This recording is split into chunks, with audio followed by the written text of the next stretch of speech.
Con mày lỡ mày chọc luôn á, vậy mày chọc luôn.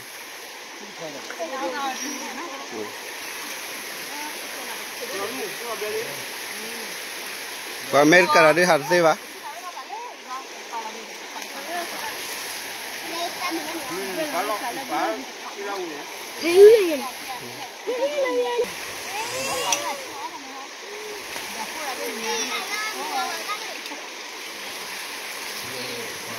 Hạt rất tiếc lực là vậy ra.